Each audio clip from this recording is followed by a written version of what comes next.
My parents were Walter and Doris Workington. I have two older brothers, Harv and Glenn. I grew up in a Christian home and was saved when I was about 8 years old at a crusade in McGregor. I was raised on a farm in Gladstone, and my family attended this church, and my church memories are of Pastor Friesen and Pastor Martins. My parents ran a dairy farm. I really didn't like cows. For those of you who knew my dad, you knew that we milked cows at 5 a.m. and 5 p.m., 7 days a week. As a young guy growing up, I didn't particularly enjoy the rigid schedule of running a dairy farm. All I wanted to do was ride my motorcycle.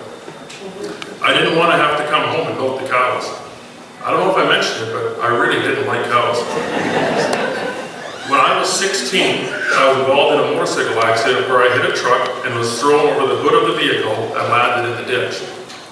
God had his hand of protection on me as I sustained only a minor injuries with a broken thumb on my left hand and a gash on my right foot. The upside of the accident was that I didn't milk cows for a few days. When I was 17, my dad asked me if I was interested in continuing with the dairy. My answer was very quickly, no. So he sold the dairy and bought some beef cows. I had a whole new appreciation for cows, and I actually enjoyed beef farming. At the age of 18, upon the confession of my faith, I was baptized by Pastor Martins, who was not only my pastor, but my uncle. After high school, I started working for my brother Glenn, who owned a motorcycle shop in Portage. I thought it was the best job ever. Working on bikes, having access to a new bike every year, what more can a person ask for? During this time, I met a beautiful neighbor girl. Her name was Michelle, and we started dating. My brother sold his shop a few years later, and I continued to work as a mechanic for the next 3 years, but was not enjoying it as much anymore. In the summer of 1990, I distinctly remember working on a bike one day, and it was frustrating me. I sat by the bike and thought, I don't want to do this anymore. I went to the boss and said, I will no longer be working here. I told Michelle what I did, and she encouraged me to go back to school in the fall as she was going to pursue her teaching degree at Brandon University. I told my parents that I quit work and was going back to school. I remember my dad said, okay, what are you going to take? At that point, I had no idea. I just knew I was going back.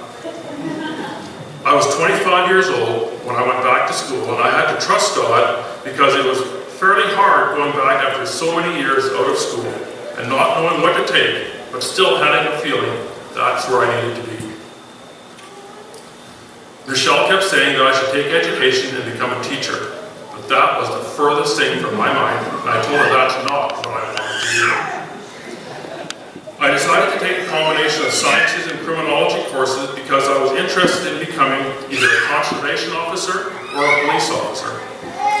2.5 years into my degree, I met a conservation officer and he told me that I would never get a job for at least 10 years as they were getting laid off at record number. Then, the Brandon Police Department was looking for 2 positions. I was one of the 300 that applied. Needless to say, that didn't work out. I remember asking God, now what? Again, Michelle kept emphasizing, you should become a teacher. And again, I told her, that's not what I want to do. After continuing to pray for a few weeks, I realized that maybe teaching is what I should do. I tried to enroll into the program, but it was late. And the registrar's office said I would not get in. But I submitted my application anyway. A few weeks later, I received a letter saying I was accepted. Matthew 19, verse 26. With man, this is impossible, but with God, all things are possible. In 1995, Michelle graduated from university with her teaching degree, and I married the girl of my dreams. I graduated in May of 1996 with my teaching degree and ended the year substitute teaching. The following year, I worked as a substitute teacher again, as I still did not have a permanent job. During that time, I did learn that there was a job becoming available at Forest Home School, Riverdale Colony. I was excited about the possibility of getting that job. However, a week later, I met the superintendent at the school in Gladstone and asked him about the job, and he said that the position was already filled. We were disappointed, but for some reason we felt led to continue to pray for that job even though it was filled. Approximately 2 weeks later, I received a call from the superintendent asking if I'd be interested in applying for that job at Forest Home School, as the original teacher had accepted a position at another school now. I went for an interview on July 4th and was offered the job. God is good, and He promises to supply all our needs. I've been in education now for 21 years, a job I never ever planned to do. God has blessed me with an awesome career, and I'm thankful for both the blessings and the challenges. Over the years, I've had to learn to trust in, lean on, rely on, and have confidence in God. On August 29, 1997, God blessed us with our first son, Chase. Then, we were blessed again on April 8, 2000, with our second son, Payson. Our boys have been the two of the greatest blessings from God that we've ever had. My mother passed away in December 2010, and my father passed away in July 2012. Some tough times. God is faithful. On October 24th, 2015, our oldest son, Chase, was involved in an accident when another vehicle swerved into his lane and they collided head-on. They had to use the jaws of life to cut Chase out of the vehicle. With an impact such as this, the doctors expected there to be spinal injury, head trauma, and internal organ damage. However, internally, Chase only suffered a bruised lung.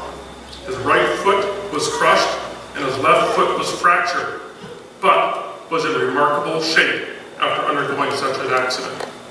In all circumstances, God is in control. He did allow the accident to happen, but showed us very vividly how He is able to do all things. God's goodness to that day was that He spared Chase's life, then he could walk and lead a normal life. Jeremiah 29:11 states, "For I know the plans I have for you, declares the Lord, plans to prosper you, not to harm, plans to give you a hope and a future." This was probably one of the most difficult things that we went through, because as a parent, it's hard to see your child be hurt. However, through all this, God remained faithful. God is good all the time. As I look back on my life, I can see how God has had His hand has been at work in every area of my life. The events of life that may blindside us never are a surprise to God. Deuteronomy 31:8. The Lord Himself goes before you and will be with you. He will never leave you or forsake you. Do not be afraid. Do not be discouraged.